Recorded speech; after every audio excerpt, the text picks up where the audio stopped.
Welcome to our third session of navigating the aging journey for your loved ones. Julie and I are so very excited to be joined tonight by Rebecca Montano. We want to talk about how we got there and who she is. So Julie and I work together quite a bit in the senior industry. We are both certified senior advisors.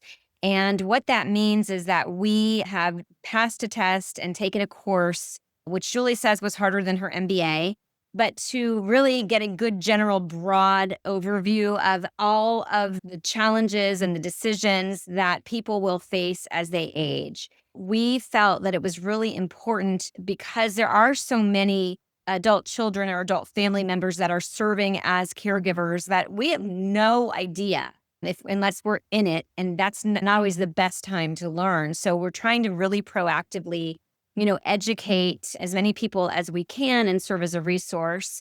Just a little bit about what I do, and then Julie will introduce what she does. So I am Jami Shapiro, and I founded Silver Linings Transitions. We provide move management and home organization services for seniors, but anybody who just wants an easy move. We find that a lot of times seniors have lived in their home for many years. They know they need to move or they want to move, and they are just so stuck because they don't know how they're going to get from point A to point B. And they don't even know that the industry that I'm in exists. It's called NASM. It's the National Association of Senior Move Managers. I'm super proud to have just been elected to the board of directors for that national organization. But my little side project, which I will not get into now, but I'm happy if you ever have any questions, is I'm actually an ADHD coach, and I specialize in the intersection of seniors with ADHD because they are being left out of the conversation, even though ADHD is heritable and we have proven that it does not go away just because we age. And if you're more interested in that, you can learn more by visiting my podcast called Grandma Has ADHD. It's not just for women and it's not just for grandmas, but it is geared to people 50 and over. So Julie, I'll let you take it from there. Sure. Great. Thank you. Yeah, Jami, when she introduced, she said navigating. And at one point, we had talked about planning for your aging journey or something around the lines of planning. And what we realized is that you can have a plan and then life happens. You get a diagnosis you weren't expecting. You take a fall you weren't expecting to take. It's truly about navigating. You have a plan in place, but it's about navigating the life challenges that come into play. I can tell you I've been doing this 9 years now. It's what I do. My company is Aging 123, and I help older adults find assisted living, memory care, in-home care, and independent living. I can tell you the first year I was in business, every single client was either in the hospital or in a skilled nursing facility. Every single client had been told by their doctor that they couldn't go home. And so here I was at their hospital bed with a Microsoft Surface computer showing them what their options were. They were traumatized. They were under medication. It was just a difficult situation for everybody. And so I was passionate about getting out in front of that and doing these type of webinars. I'm on the board of directors for Oasis. I teach a lot of classes at Oasis and in the library system. Having the opportunity to support people before they're in a crisis makes a huge difference. So that's one of the reasons that we are bringing people together and bringing this content to you every first Tuesday of every month. So then I would love to introduce you. And Rebecca, I just now remembered, it was like a few seconds ago, I said, oh, yes, I remember meeting Rebecca. Jami, Rebecca, and I have all been in the industry for a very long time. Super thrilled to have Rebecca here today as an expert, as a life care manager, and as somebody who is highly recommended in the space of working through family dynamics. So Rebecca, take it away. Hi, everyone. Thank you for being here tonight. And thank you, Jami and Julie, for inviting me. I'm Rebecca Montano. I'm the owner of Aging Focused. And interestingly, our tagline is navigating the changes and challenges of aging. So yes, navigating is a big part of what we do as we age and as we deal with parents who are getting older.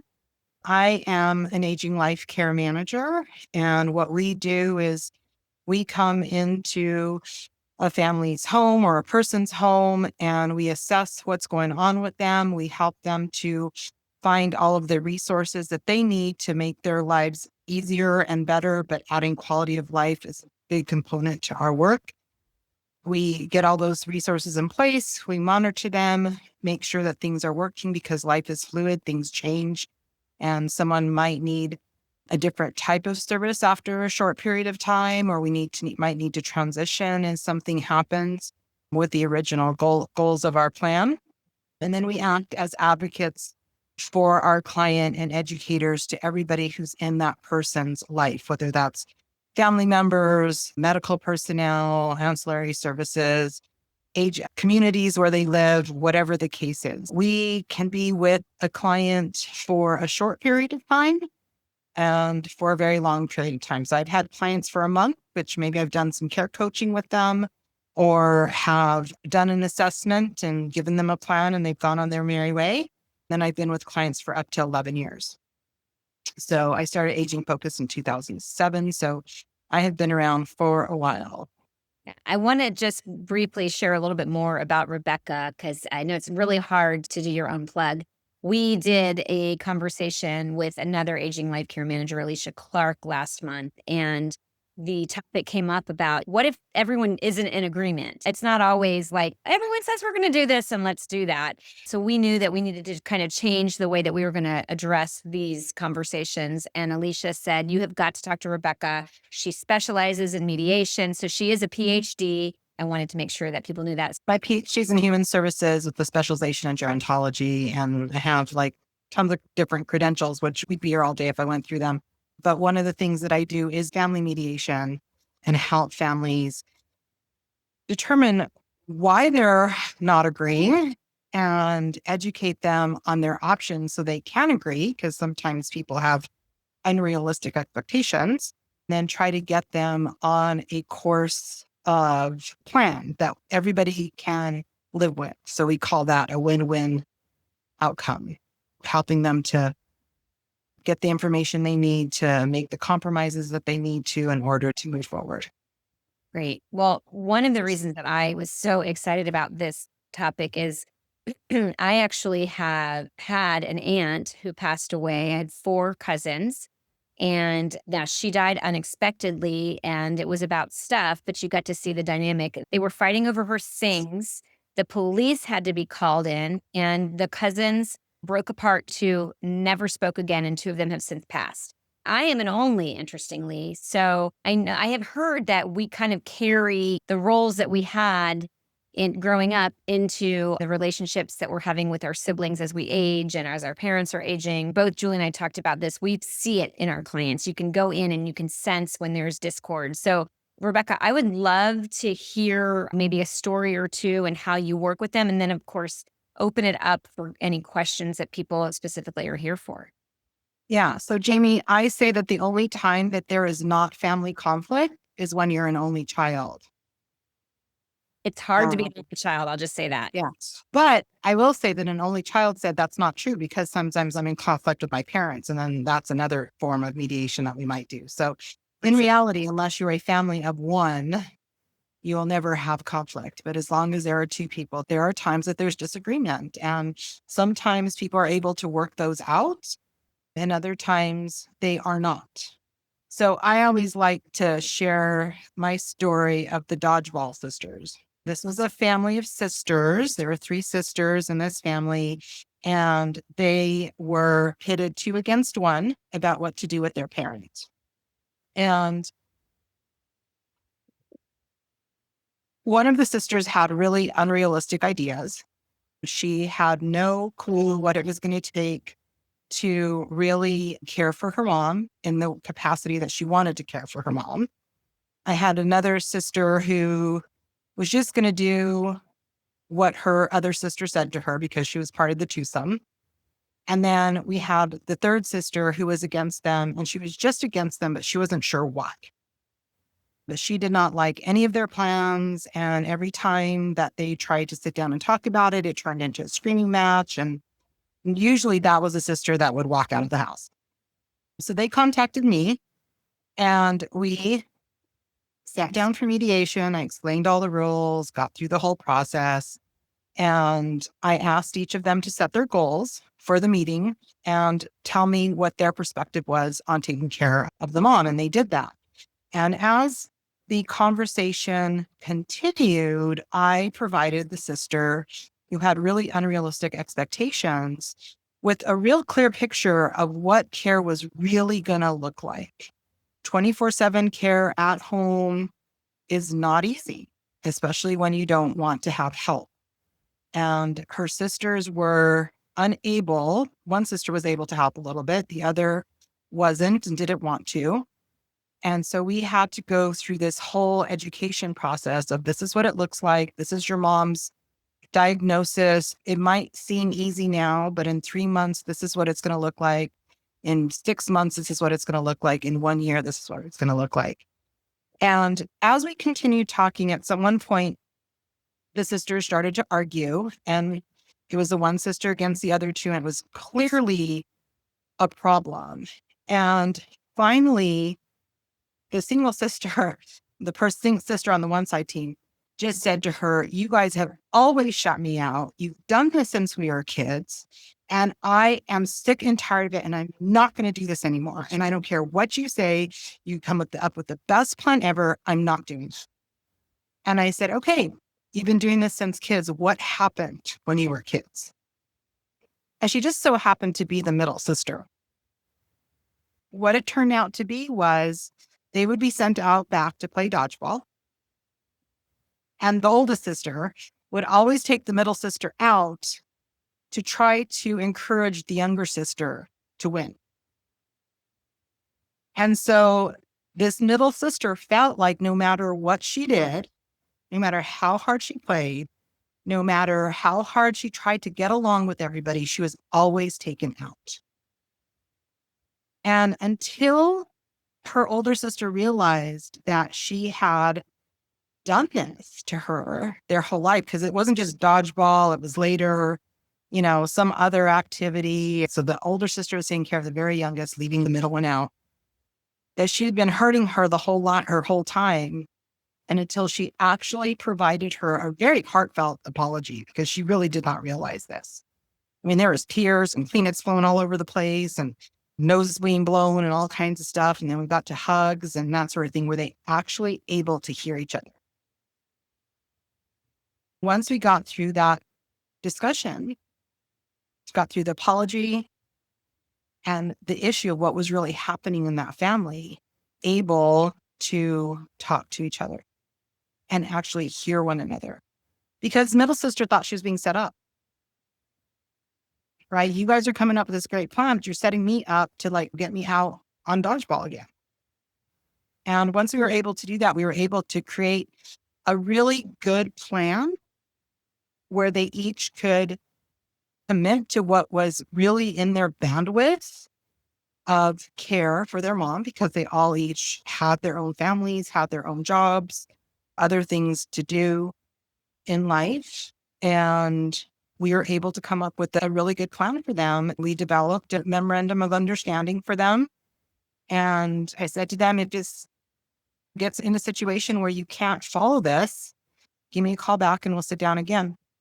I am guessing that they were able to work it out going forward, because I did not get a call back to redo another mediation therapy with them. But that's just one of many examples of cases that we've worked with. And I think usually in mediation that I've done, it goes back to something that either happened in childhood or a role that each person played throughout that sibling interaction. But a lot of times it's not really knowing what's on the horizon for that caregiver and having preconceived ideas and really big promises that they just can't keep because of the situations they might face. And what I mean by that is, I will never, ever put you in a community, no matter what. But if you have a client who is having hallucinations in the middle of the night and trying to leave the house and kicking caregivers out and all kinds of stuff, sometimes the only option for everybody's safety is a placement in a community. So those families have to be able to forgive each other, forgive themselves, and really look at what's in the best interest of that parent's or loved one's situation. I would also say sometimes it's in the interest of the adult child. Like I have a friend that was a single mom. She was married, her mother and grandmother lived with her, and then she got a divorce and her grandmother passed away. And, she could no longer care for her mother who wasn't driving and doing all those things. It's interesting. Her mother did not speak to her. Friend, I'm never going to speak to you again. Now loves it and is thriving in a community. What would your advice be to families if maybe they want to try to work it out before they bring in a professional? How do you give them the ground rules to navigate this? The main rule in anybody having a discussion like this is to listen to all ideas. Like, no idea is a bad idea, and really listen to where each person is coming from without interrupting them, without immediately jumping to conclusions. Because even though something might not be realistic, you can use parts of that with something else to make it work. It takes a lot of different spokes in the wheel to make that wheel turn and care. Somebody might have a crazy idea that just might work. Would you say that sometimes the issue is that you have some siblings who want to do more than another sibling is willing to, and they're making them feel bad that they're not pulling their weight? Is that ever something that you deal with? Yes. So sometimes it's just not in somebody's bandwidth to be able to provide the same amount of care as someone else in the family. So if you have somebody, for example, who has young kids and is working full time and they just can't commit to the whole weekend of care. And then you have two other siblings that are saying, oh, yeah, I take every weekend and she never takes a weekend. Understanding that the person can say, fine, I'll take a weekend. But the reality is they're not going to be able to. They're going to be distracted. They're going to be fallen in sick, so to speak, whatever the case is. It's just not for them. Is there something else that they can do? Can they take Tuesday evening instead? Maybe they can come Tuesday and Thursday evening, or maybe that person would be the one to pay for a caregiver, or that person can do a half day shift instead of a full day shift, or all those sorts of things, but just seeing where can they fit in. I find there's families that they want to do like, I take this whole weekend. She should take that whole weekend. He should take that whole weekend. And maybe it's just not possible for that. So it's really like where, they have to piecemeal it together. Does anybody else have any questions while we for Rebecca or scenarios they want to mention?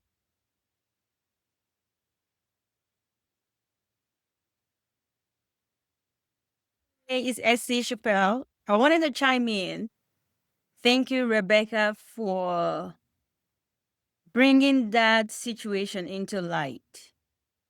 And I'm a geriatric wellness expert and a nurse navigator. So I provide 24-hour in-home support for families here in San Diego. I work closely with Jami and Julie, and this topic is very relevant to the families that we serve. And we get to see this firsthand, the disagreement, the misunderstanding, and actually, I won't say ignorance, but it's just lack of knowledge, not knowing. Most families do not know what to expect. Most families do not know what is involved. And we have to, most of the time, handhold breaking down the process. What I was just going to chime in is what has helped me in my program is to carry everyone along. During our getting to know families is whoever is part of the family, the children, ask them what do they feel about the process they're going through, what opinions do they have, what questions do they have, even the grandchildren, even the people who are uncles and aunties.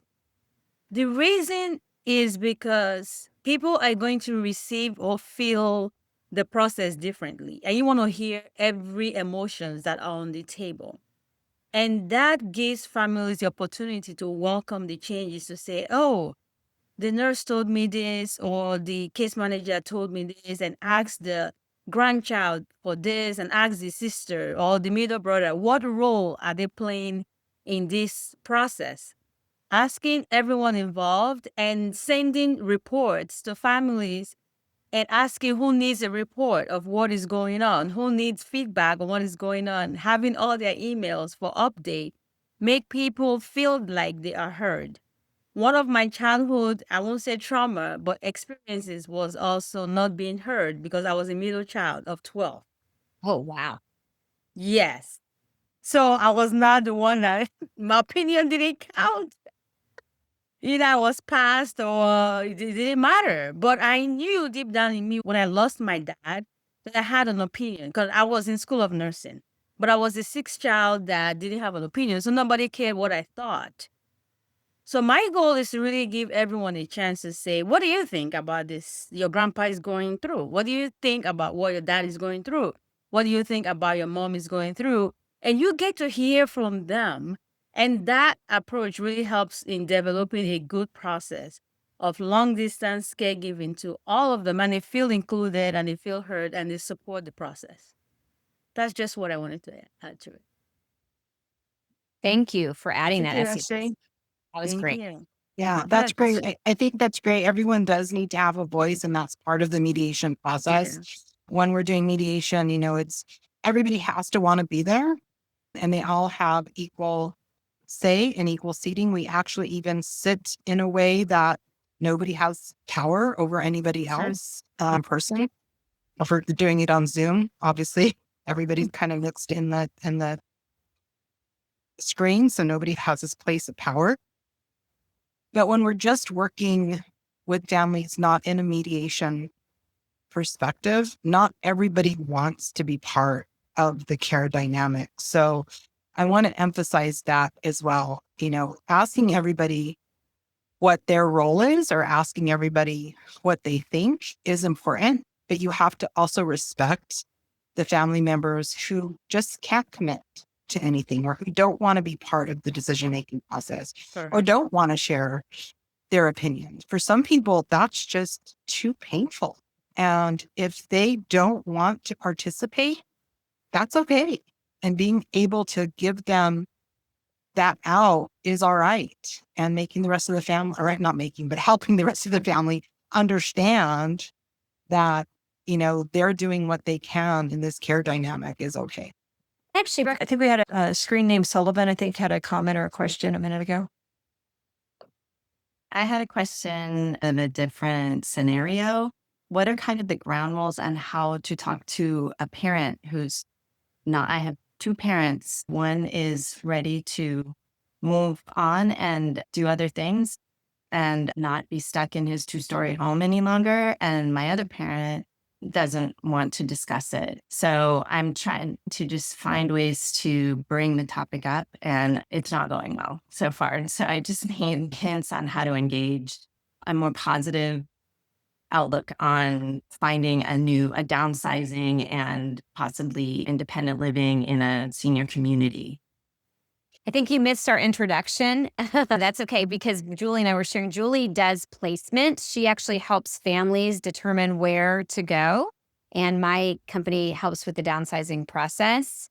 We can certainly answer that question now. I think the first series was specifically on that question, which was, how do we approach that? I think we'll give you a little example and then maybe we'll send you. Definitely we can. Yeah. And I think it'd be great actually to have Rebecca weigh in on that. I know that we work together and so I'm familiar with the situation and seen it a number of times. And I think one of the things that I would just share with everyone, and I'd love to have Rebecca weigh in on this, but one of the things I've seen is it's hard for older adults oftentimes to hear something from their children. And so if they hear it from a neutral third party, especially somebody who's a professional in the industry, it's a different message and they hear it differently, first and foremost. And then second, they have something in their head made up about what it is. And so if you can get them out, so if we can get them out, I know this is what our intent is, but if we can get them out to see and they can see themselves in that environment. Somebody had mentioned this, that they got someone in and they loved it, right? I think that makes a huge difference as well. Is they got to get out of their mindset of their great grandmother when they were 8 and the environment that she was in. They got to give that up to see what's possible now. So, Rebecca, I'd love for you to comment on that as well. I agree with you, Julie. One of the things that I have found with parents who are having to face change is that they don't listen to their kids. One of the reasons they don't listen to their kids is they do not see their kids as a grown adult who is responsible and thriving on their own. They see you as the 10-year-old little girl or 12-year-old boy, and they remember all the errors you've made along the way and everything else that's going on. So how could you possibly know what it's like to be them? How could you possibly know what it's like to be in their 70s or 80s and needing to have change? It is very helpful to have a neutral person say it to them. I've been in situations numerous times where the daughter or son has just said something to the parent like minutes before I do. And I basically just repeat. And they're like, oh my God, Rebecca, that's brilliant. Why didn't you say that? Well, it's like, they did. I just repeated it. But it happens. So sometimes just having that professional there, having that neutral party there is what will get them to agree. Now, how do you get them there? That's like the next big question, right? So some of it is just inviting someone for a consult. So you have a professional come in for a consult to talk to them. Maybe it's something through your EAP program. We call these lies of love or little biblets to get them to get a better understanding of what's happening or what's available to them and say, you know what, Mom, my EAP program has this process where a care manager can come in or a placement agent can come in and they can talk to you about what options there are for aging or how to make a plan if something goes wrong. So you have somebody come in and explain to them, these are your options. This is what's happening. Wow, this is a really big house. How do you feel living here? How do you feel getting up and down the stairs? Or we're here for a safety evaluation, anything like that to assist, or even invite them to a program where there's a presentation about services. There are lots of programs being presented throughout San Diego County all of the time on different options. Or just find a flyer from one of us or ask one of us to give you a flyer that says, these are the myths and facts about downsizing or moving into a community. A lot of communities have open houses. Let's just go get the open house. They're supposed to have really great food. Let's see what's there and you can check it out.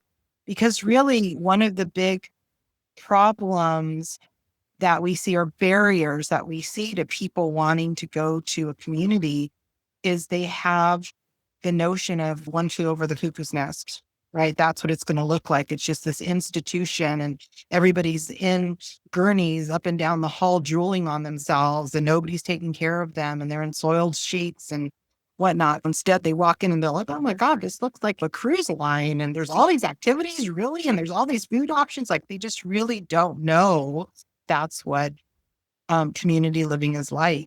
And so we have to break those past ideas or misconceived ideas because things have really changed, thankfully, through the years.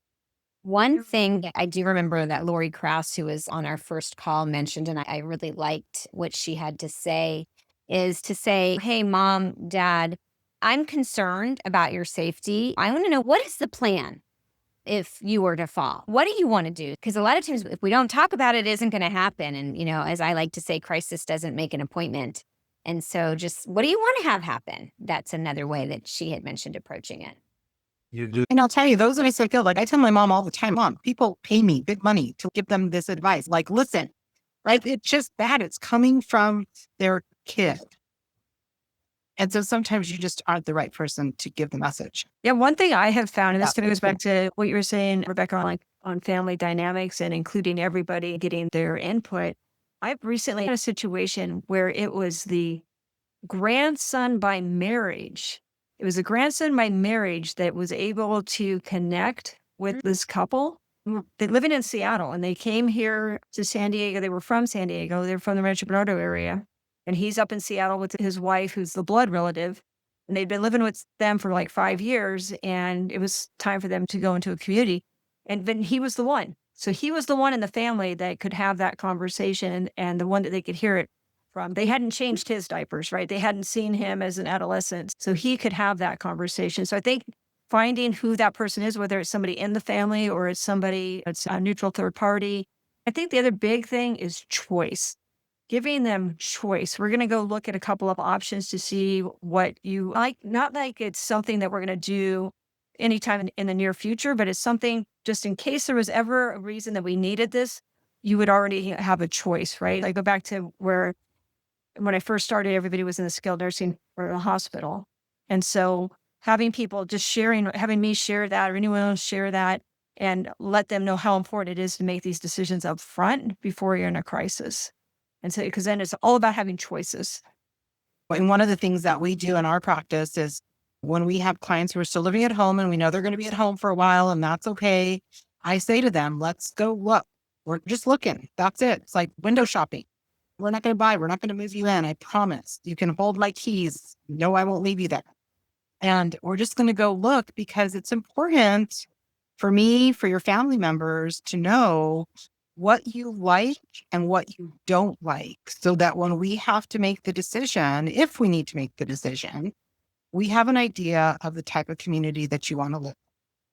And sometimes it's just that window shopping invitation that is helpful. Can I say something? In a way, a number of my family members are on this call as well, and we weren't 100% sure what we were doing, but we're very interested in listening to this. And I thought I'd just let you know what our situation is. We're all siblings, 6 siblings. We have 2 92-year-old parents who are currently living independently, but not very well. And they are petrified about, they basically say, we're not leaving. And you can only take us out of here in a casket is what they basically said. So there's been an increasing, we're all trying to help, but only a couple of us live nearby. It's getting, over the past year, maybe 18 months, it's starting to get more and more significant. My mother's bedridden, some serious medical issues. She's not able to leave the house. My father has been a caregiver at 92. And she's having more and more issues. So it's getting kind of critical. And we've tried to talk to them about a number of things. He's a very strong personality. We've brought up a number of musicians with him and we've tried to bring in help and he's sent the help away. And we know my mother's fallen a number of times. So there's a brewing crisis that, that we're trying to deal with. That's really the reason that everybody on my side hopped on. So we wanted to hear anything we could. And this is very helpful. I think TJ Sullivan's situation, not too much different either. Yeah. In that situation, they see multiple young children, not just one of you, really. And what do you know about not being 92? And they're totally capable. I mean, that's where they're coming from, right? But the reality is your dad as a caregiver is wearing down. And they're both in a very, very precarious situation. Especially if your mom has already fallen. It's just a matter of time that one or both of them is seriously injured. I hate to say that, but it's the reality of what we see happen all the time. And so with them, it's just small steps, really small steps, trying to get them to agree, whether it's agreeing to some durable medical equipment that will help if she falls, some respite time. Can one of the kids stay with her for the afternoon so dad can get the rest? And then, oh, by the way, here's a caregiver 1 time a week if we can do it, 2 times a week if we can, and a slow build up. Caregiving, I'll be honest with you, sometimes it takes 2 or 3 or 4 caregivers until the right personality match is made. It's not a one and done thing. So it's treading lightly, but making sure that we're honoring their autonomy and their dignity at all times, because that's what they're afraid of losing. They're afraid of losing their independence. So letting them know we're doing this to keep you at home as long as possible. We want you to be able to leave your home on your own terms. And if that means until you're in a casket, okay, but you have to help us help you get there. Because the last thing that they want or you want is that there is a severe accident and then they go from home to hospital to skilled nursing and not back home, or that APS gets involved because it's an issue of self-neglect or something like that. I think having some of those courageous conversations of let us help you, and the only way we can is to do small steps. If any of you have a relationship with their physician and one that the physician would keep some confidence if one of you guys went to talk to them, is also helpful. Can you talk to them about these situations? This is what we see happening at home. And as kids, we're super concerned. That is just a matter of time. Sometimes I've told my older clients, like, if I showed up with a caregiver that was 92, you'd laugh me out the door. So what makes you that's an appropriate caregiver for your 92-year-old wife? The other thing too is that I say all the time to families is like, let us do the heavy lifting so you can continue with the relationship. Maybe saying to your dad, like, Dad, we want you to be Mom's husband. We want you to be our dad. We don't want you to be a caregiver for the rest of the years that you have on this earth. Let somebody else do all that heavy stuff so that you can be a husband again. You guys can enjoy time together versus it always being a change the sheets, change the continent supplies, make the food, throw the trash out. You retired. This is your second job. One thing I would add to that, Rebecca, that's amazing. There's a very sobering fact for as adult children and as spouses, and that is that, and there's a lot of variance in the actual statistic, but anywhere from 30 to 60% of the time, the person providing the care dies first. And I have seen some really difficult situations where a husband is taking care of his wife with advanced dementia. He drops dead of a heart attack. And now the adult children are like, what? And oftentimes they're covering for the adult, for their spouse. You have no idea how far things have progressed. I've literally had conversations with families in the past and said something to the spouse that's needing the care. Look, we have to be concerned about his health and well-being. I've had that conversation with the adult children. I've had that conversation with the adult providing the care. I've gotten into situations where I'll ask the adult who's providing the care how they're doing. Half the time they break down in tears. Male or female, doesn't matter. They'll break down in tears because nobody ever asks them. They always ask about the person who's being cared for, how they're doing. Nobody asks the caregiver how they're doing. That's one place to go. And again, you may want to have a third party, a neutral third party, go there with them.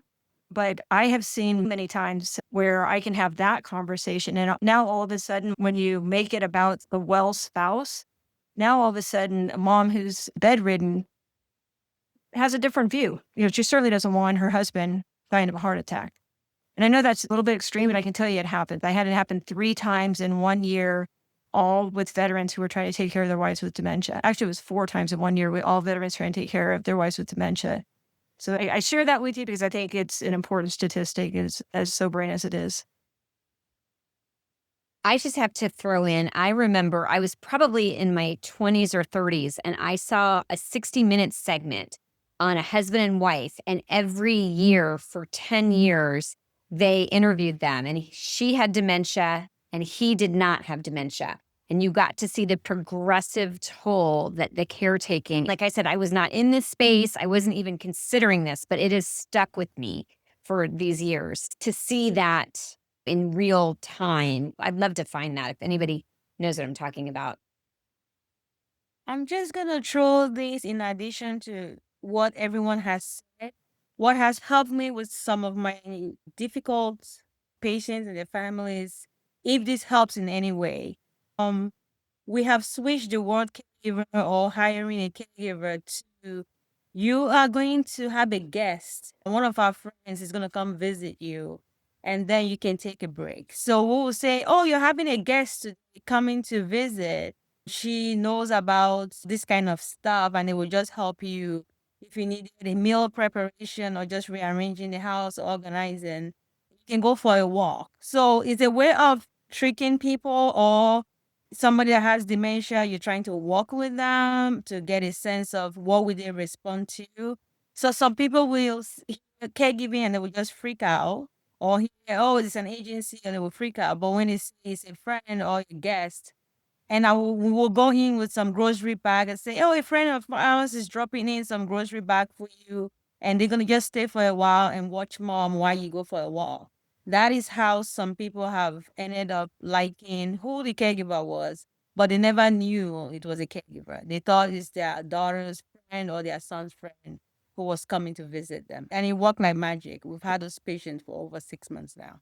So if it's worth trying, that's a good idea. That's a really good point. Like, we don't have to call him a caregiver. Yeah.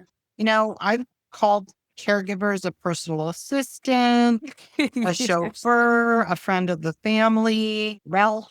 Like, we just call them whatever the family feels most comfortable with, right? Again, it's about that dignity. It's about that autonomy. Let's let them feel good about who this person is that's with them. So that's a really good point. Like, we're bringing a friend over or someone who's going to visit.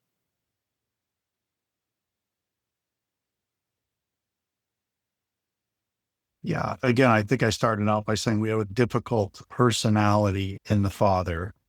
And only a couple of my siblings, myself included, live near their home, which is in San Diego County. It's become more of a burden for those living closer. Everybody's trying to help. The thing we have is kind of a concurrence and largely agreement between the siblings.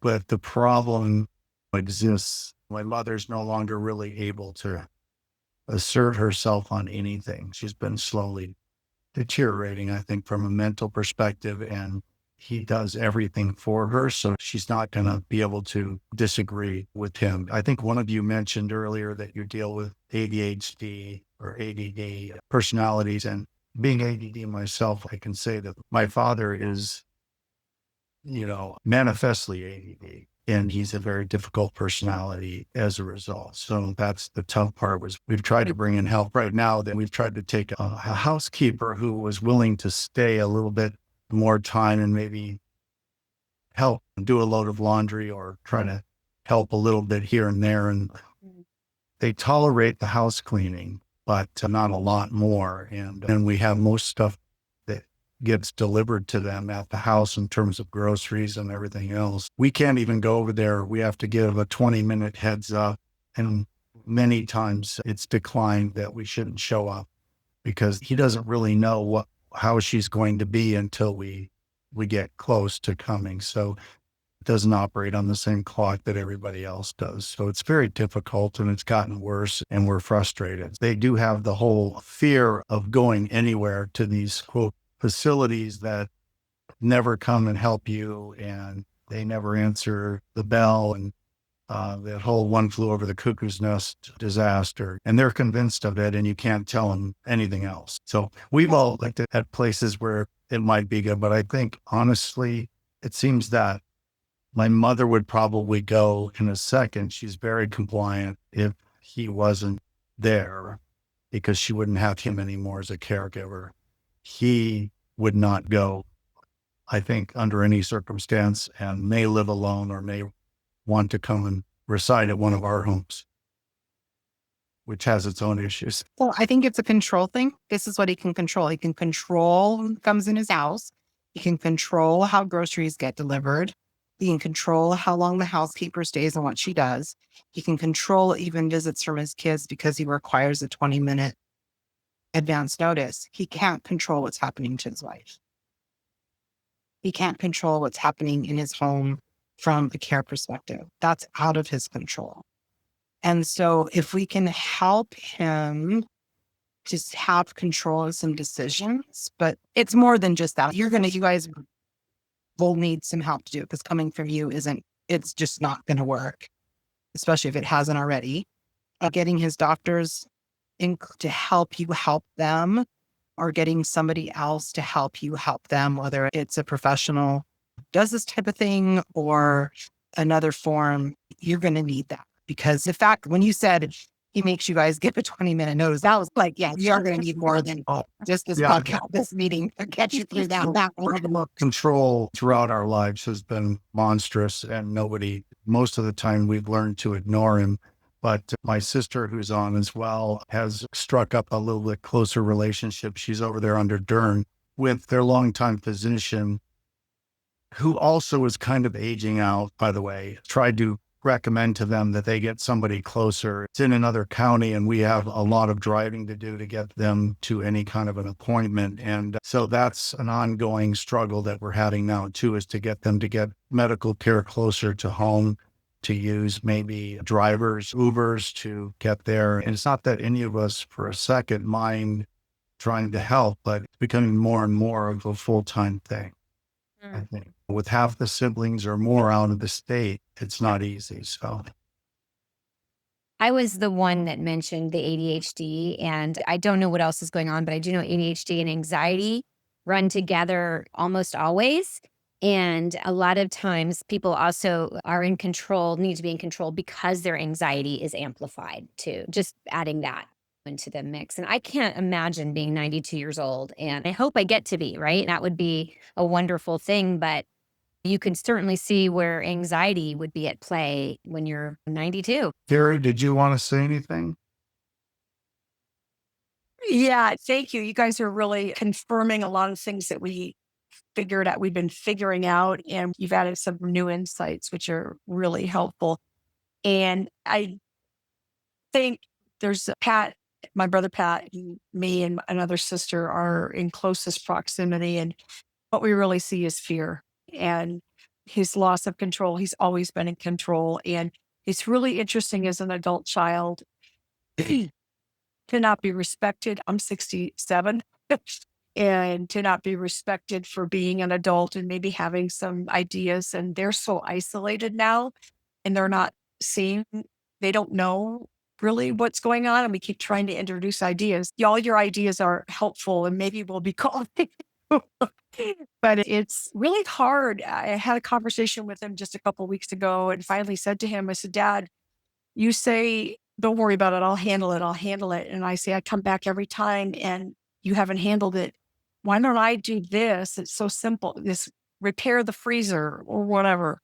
And so you don't have to worry about it. And you've got mom and you can be with mom. And so finally he backed off. And I think I've shared that with my siblings. We talk a lot, but it's really, I have the relationship with their doctor.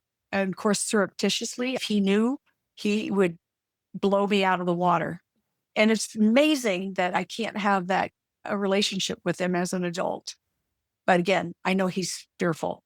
And that's what I'm saying. I'm seeing that tremendously. And there's a little bit of dementia on his part starting to happen. Mom's further along, but he is. And we're learning how to pivot and move conversations in a different direction to kind of keep things stable.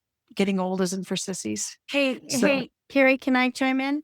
And Yeah. thank you, everybody else on this call. This is Kathy. I'm the user on this thing. I just chimed in after a long day. But anyway, I've been listening. And as the other child here in San Diego of the six of us, first of all, I want to thank anybody else on this call that's bearing with this long, all about our family. But because I'm sure everybody has stuff that they want to share. But my take, and I'm there weekly, pretty much on a regular basis for them, we definitely get more of the agitation from my dad.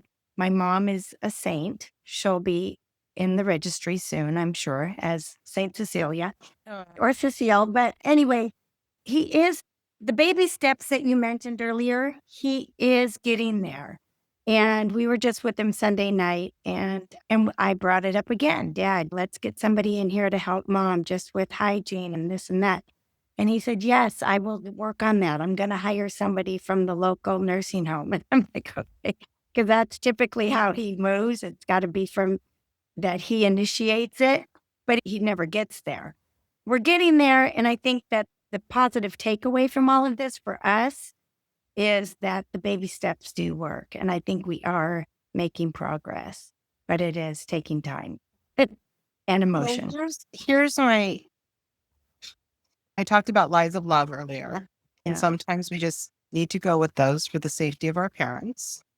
We're not doing it to hurt them. We're doing it to harm them. And as long as we're lying out of helpfulness, not hurtfulness, I think they're acceptable. But when he says, yeah, I'm going to hire someone from the local nursing home, could you have a caregiver come over and say, oh, I'm from the local nursing home, you hired me? Yeah. I mean, if he's starting to have some, and I don't mean this to be rude or anything, but if he's starting to have some memory problems, you use that to your advantage in this case, because in the long run, having somebody there versus waiting for him to keep holding on, Right. making a call that he's not going to make. He even admits to his bits of dementia. And part of keeping everybody away is he's afraid that you guys will find out where he really is. I have to interject because ADHD has been mentioned, and because cognitive impairment goes with ADHD, there have been situations where somebody has been misdiagnosed with dementia that truly it was ADHD, and aging will compound cognitive impairment, even for somebody that doesn't have ADHD. So I just am very cognizant. And when people use, because you also said he's always been this way. And that reminded me of my mom, who every time I would ask her to do something or she was going to do it, I'm going to get around to it. Like my mom is late 70s and she is eligible for silver sneakers. And I know that it would be good for her to go. And she's constantly telling me, I'm going to get around to it. I'm like, she's been getting around to it her entire life. And I just want to mention again, because ADHD is my fixation, if you understand ADHD at all, it's also very possible because our brains are now and not now. And it could just be that he really isn't remembering because it's not what's top of mind for him. And that's why, medication compliance, and there's so many other things. When the subject of ADHD comes up, I just ignite. So I apologize. I just had to put that out there. No, that's great input. That's really valuable. So thank you. You're welcome. Yeah. So I think we're going to wrap up because we are at 8:30. But Rebecca, can you share your contact? We are going to, by the way, send a copy of this to everybody who participated. We'll also have Rebecca's information as well as ours. But if you want to take Rebecca's information now, Rebecca, do you want to share that? Sure. So you can email me at agingfocused@gmail.com, just like it is on my name there. Make sure you put the ED on there. You can call me at 858-695-2369. So 2369, 858-695-2369. Or you can find our website, which I'm going to be reconstructing it, so don't look at it too closely, but you at least can contact me through there at www.agingfocused.com. And again, make sure you put the ED on focused.